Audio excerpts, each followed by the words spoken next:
So guys, তুমি যদি SSC pass করে থাকো আর তোমার বয়স যদি হয় 18 থেকে 20 বছর, তাহলে তোমার হবে বাংলাদেশ পুলিশ কনস্টেবলের চাকরি।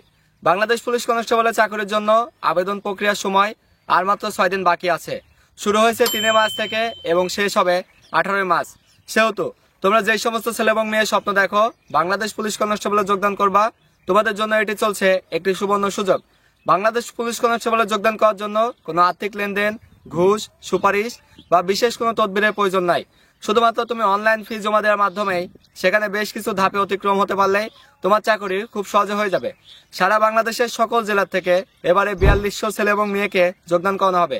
শুধুমাত্র তুমি যদি এসএসসি পাস করে থাকো এবং এসএসসি পরীক্ষায় জিপিএ 2.50 পেয়ে থাকো আর তোমার বয়স যদি হয় 18 থেকে 20 বছর, তাহলে তুমি অ্যাপ্লিকেশন করে ফেলো। সেখানে মাঠে গেলে বেশ কয়েকটি ধাপ থাকবে, যেটা তোমাকে পর্যায়ক্রমে আমি জানিয়ে দিব। সেই ধাপগুলো অতিক্রম করলেই তোমার চাকরি খুব সহজে হয়ে যাবে। সো আর দেরি না করে অনলাইনে ঘরে বসে এখনো যারা অ্যাপ্লিকেশন করতে পারো নি, অ্যাপ্লিকেশন করার জন্য ডিফেন্স 24 বিডিএর তত্ত্বাবধানে অ্যাপ্লিকেশন করে ফেলো। সেক্ষেত্রে স্ক্রিনে দেওয়া নাম্বারে যোগাযোগ করে ঘরে বসে তোমার সঠিক তথ্য দিয়ে অ্যাপ্লিকেশন করে নিতে পারবা। ইভেন সঠিকভাবে অ্যাপ্লিকেশন করলেই তোমাকে সিলেক্ট করা হবে। মাঠে গেলেই তোমার সমস্ত কার্যক্রম ঠিকঠাক থাকলে চাকরি খুব সহজে হয়ে যাবে। এখন আসা যাক তোমাকে এই সার্কুলার সম্পর্কে আবারও বিস্তারিত কিছু ধারণা দেওয়া হোক।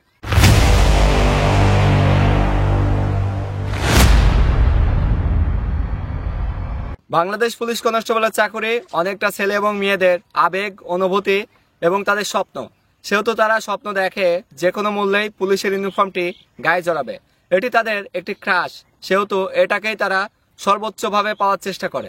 অনেক ছেলে এবং মেয়ে চেষ্টা করে, অনেকেই সফল হয় এবং অনেকেই ব্যর্থ হয়। যারা ব্যর্থ হয় তাদের হৃদয়ে সারা জীবন গেঁথে থাকে ওই পুলিশ ইউনিফর্মটি। সেহেতু তুমি তোমার স্বপ্ন পূরণের জন্য এখন থেকে কঠোর পদক্ষেপ নিতে থাকো, কঠোর পরিশ্রমী হও, যেন পুলিশে মাঠে গেলেই তোমার চাকরি হয়ে যায়। সময় সীমিত, প্রথম ধাপে যদি তুমি অ্যাপ্লিকেশন করতে না পারো তাহলে তো তুমি বাদ হয়ে গেলা। সো এই 18 মাসের ভিতরে তুমি অ্যাপ্লিকেশন করে ফেলবা।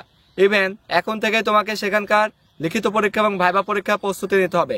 সেই প্রস্তুতি তোমাকে সহজ করবে প্রিজম প্রকাশনীর পুলিশ কনস্টেবল পদে নিয়োগ সহায়িকা এই বইটি।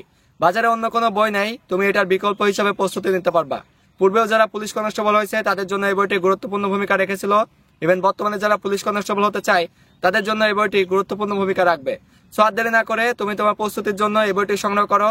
আর সংগ্রহ করার জন্য ভিজিট করো প্রিজম প্রকাশনীর অফিসিয়াল ফেসবুক পেজ প্রিজম প্রকাশনী, অথবা স্ক্রিনে দেওয়া নাম্বারে সরাসরি তাদের কাস্টমার সাপোর্টের সাথে যোগাযোগ করে সারা বাংলাদেশের যে কোনো প্রান্ত থেকে ক্যাশ অন ডেলিভারিতে পুলিশ কনস্টেবল পদে নিয়োগ সহায়িকা এই বইটি সংগ্রহ করার সুযোগ। এখন আসা যাক, তোমরা যারা বাংলাদেশ পুলিশ কনস্টেবলে অ্যাপ্লিকেশন করতে চাও, তোমাদের এসএসসি পাস হতে হবে অবশ্যই, এবং সেখানে এসএসসি পাস করে উইথ জিপিএ 2.500 থাকতে হবে। এছাড়া অবশ্যই একটা নির্দিষ্ট উচ্চতা প্রয়োজন হবে। অবশ্যই তুমি যদি পুরুষ পাতে হও তাহলে উচ্চতা প্রয়োজন 5 ফুট 6 ইঞ্চি। যদি তোমার কোঠা থাকে, বিভিন্ন কোঠা, বীর মুক্তিযোদ্ধা, ক্ষুদ্র নৃগোষ্ঠী কোঠা, তাহলে 5 ফুট 4 ইঞ্চি। এবং যদি তুমি মেয়ে পাতি হও তাহলে তোমার জন্য প্রয়োজন 5 ফুট 4 ইঞ্চি। তোমার যদি কোনো কোঠা থাকে তাহলে 5 ফুট 2 ইঞ্চি হলেই হবে। বুকের মাপের ক্ষেত্রে পুরুষ পাতি স্বাভাবিক অবস্থায় 31 ইঞ্চি, বুক ফুলানো অবস্থায় সেটা হতে হবে 2 ইঞ্চি বেশি, অর্থাৎ 33 ইঞ্চি। এবং তোমার যদি কোঠা থাকে তাহলে সেক্ষেত্রে প্রয়োজন 30 ইঞ্চি এবং বুক ফুলানো অবস্থায় 31 ইঞ্চি হলেই হবে। আর একটি চোখের দৃষ্টিশক্তি থাকতে হবে, সেটা অবশ্যই 6/6 ডায়োপ্টার থাকতে হবে। ইভেন তোমার যদি এই সমস্ত কার্যক্রম সবকিছু ঠিক থাকে, আমি যেগুলো বলেছি, তুমি নির্দ্বিধায় বাংলাদেশ পুলিশ কনস্টেবলে অ্যাপ্লিকেশন করে ফেলো। অ্যাপ্লিকেশন করে ফেললেই মাঠের বিভিন্ন ধাপ থাকবে, যেই ধাপগুলো খুব সহজভাবে তুমি পার করতে পারলেই তোমার চাকরিও খুব সহজে হয়ে যাবে। সেখানে প্রথম ধাপ থাকে, দ্বিতীয় দিন থাকে, তৃতীয় দিন থাকে, চতুর্থ দিন থাকে। এই 4টা দিনে অ্যাক্টিভিটিস যদি তুমি অ্যাকুরেট ভাবে দিতে পারো, তুমি নিশ্চিত ধরে রাখো তোমার চাকরি 100% হবেই হবে।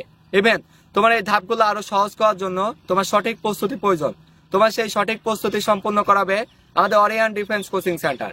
এখানে তোমাদের লিখিত পরীক্ষা, ভাইবা পরীক্ষা, ফিজিক্যাল ফিটনেস এবং মেডিকেল পরীক্ষায় চূড়ান্তভাবে ডেভেলপ করা হবে। তোমাদের সেখানে লিখিত পরীক্ষায় যা যা হবে, ভাইবা পরীক্ষায় যা হবে, সেখানে মাঠের প্রথম দিন দৌড়ানো, অন্যান্য অ্যাক্টিভিটিস, দ্বিতীয় দিন সেখানে দৌড়ানো অ্যাক্টিভিটিস থাকবে, ফিজিক্যাল ফিটনেস টেস্ট হবে। সেসব বিষয়ে তোমরা যে সমস্ত ছেলে এবং মেয়ে আসো তোমরা অনেকেই জানো না, তোমরা সেই সব বিষয়ে একদমই অনভিজ্ঞ, তোমাদের সেই দক্ষতা নাই। তোমরা কিভাবে পুলিশ কনস্টেবল হবা এই চিন্তায় রয়েছে, তোমার চিন্তা দূর করবে আমাদের অরিয়ান ডিফেন্স কোচিং সেন্টার। এখনই রেজিস্ট্রেশন করে ফেলো। আমাদের 3য় ব্যাচে ভর্তি চলছে। 3য় ব্যাচ শুরু হবে আগামী ঈদের পরে 10 এপ্রিল থেকে। 10 এপ্রিল থেকে তোমরা সেখানে যোগদান করে ফেলো।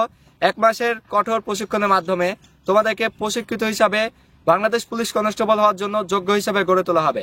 নির্দ্বিধায় তোমরা ছেলে এবং মেয়ে দেশে যে প্রান্তই থাকো না কেন সেখানে অংশগ্রহণ করে ফেলো। এখানে ছেলে এবং মেয়েদের জন্য পৃথক পৃথক থাকা খাওয়ার ব্যবস্থা রয়েছে। তোমাকে সকল বিষয়ে এক্সপার্ট করানোর দায়িত্ব আমাদের। বাংলাদেশ পুলিশ কনস্টেবলের ইউনিফর্মটি তোমাদের গায়ে জড়ানোটা অনেক সহজ করব আমরা। সো দেরি না করে এখন রেজিস্ট্রেশন করে ফেলো। স্ক্রিনে দেওয়া নাম্বারে যোগাযোগ করে। আমাদের কোচিং সেন্টার লোকেশন পাবনা সদর মানসিক হসপিটালের পাশে। পূর্বেও যারা এখানে প্রশিক্ষণ নিয়েছে তারা এক্সপার্ট হয়েছে। ইভেন তোমার স্বপ্ন পূরণের জন্য এখনই তোমরা এখানে ভর্তি হয়ে যাও। এখন আসা যাক, এই বাংলাদেশ পুলিশ কনস্টেবল হতে পারবে না বেশ কয়েক ক্যাটাগরির ছেলে এবং মেয়েরা। তার ভিতরে প্রথমত, যদি তুমি বাংলাদেশের নাগরিক না হও তাহলে সেখানে তুমি অ্যাপ্লিকেশন করতে পারবা না, তোমার চাকরি হবে না। বা ফৌজদারি মামলায় তুমি দণ্ডপ্রাপ্ত আসামি হও তাহলে তুমি বাংলাদেশ পুলিশ কনস্টেবলে অংশগ্রহণ করতে পারবা না। তুমি যদি পূর্বে কোনো বাহিনীতে চাকরি করে থাকো, সেখানে থেকে যদি তোমাকে বহিষ্কার করা হয় বা চাকরিচ্যুত করা হয় তাহলে তুমি এখানে যোগদান করতে পারবা না। তুমি যদি পূর্বে কোনো সরকারি চাকরি করে থাকো, সেখান থেকে যদি তোমাকে বহিষ্কার করা হয় তাহলে তুমি পুলিশ কনস্টেবলে অংশগ্রহণ করতে পারবা না। এই সমস্ত সমস্যা যাদের নাই, আমি মনে করি তোমরা তারাই অ্যাপ্লিকেশন করে ফেলো, মাঠে যাও, তোমাদের চাকরি খুব সহজে হয়ে যাবে। এখন একটা কথা বলি, সেটা হচ্ছে তোমাদের অনেকে দেখা যায় শরীরে বিভিন্ন অংশে কাটা দাগ থাকে। এটার জন্য অনেকে মেডিকেলি আনফিট হও, অথবা কাটা দাগ থাকলে শরীরের অংশ খারাপ দেখা যায়, বিশ্রী দেখা যায়। তোমরা চাও কাটা দাগ কিভাবে রিমুভ করা যায়। তো কাটা দাগ রিমুভ করার জন্য তোমরা লেজার ট্রিটমেন্ট করতে চাও, সার্জারি করতে চাও বা ক্রিম ইউজ করো, সমাধান পাও না। কাটা দাগ রিমুভ করার জন্য সবচেয়ে কার্যকরী হবে চাইনিজ ল্যাভেন্ডার এই জেলটি। এই জেলটি ব্যবহার করলে কাটা দাগ একেবারে রিমুভ হয়ে যায়। পূর্বেও যাদের কাটা দাগ ছিল তারা এই জেলটি ব্যবহার করে উপকৃত হয়েছে। তোমার যে কোনো মাত্রার কাটা দাগ, ব্লেডে কাটা, অপারেশন করা অথবা সেলাইয়ের দাগ রিমুভের জন্য এই জেলটি সংগ্রহ করো। অরিজিনাল এই ল্যাভেন্ডার জেলটি সংগ্রহ করতে ভিজিট করো আমাদের ফেসবুক পেজ ডিফেন্স 24 বিডি, অথবা স্ক্রিনে দেওয়া নাম্বারে সরাসরি কাস্টমার সাপোর্টের সাথে যোগাযোগ করে অতি দ্রুত অ্যাপ্লিকেশন করে ফেলো। অ্যাপ্লিকেশন করার আর মাত্র 6 দিন বাকি, 18 মার্চে অ্যাপ্লিকেশন শেষ হয়ে যাবে। সেহেতু যারা বুদ্ধিমান তারা আগে ভাগে অ্যাপ্লিকেশন করে ফেলবে, মাঠে যাবে, সেই সমস্ত ধাপ অতিক্রম করবে, অনায়াসে চাকরি হয়ে যাবে। তোমার স্বপ্ন তোমাকে পূরণ করতে হবে, নিজের স্বপ্ন নিজেকেই বাস্তবায়ন করতে হবে। পুলিশের গর্বিত ইউনিফর্ম তোমাকেই গায়ে জড়াতে হবে। সেহেতু আর দেরি না করে এখনই তোমার সেরা প্রস্তুতির জন্য আমাদের কোচিং সেন্টারে ভর্তি হয়ে যাও। এত সময় ধরে দেশের যে প্রান্ত থেকে যারা এই ভিডিও দেখলা, সবাইকে অসংখ্য ধন্যবাদ। সবাই ভালো থাকবা, সুস্থ থাকবা, আল্লাহ হাফেজ।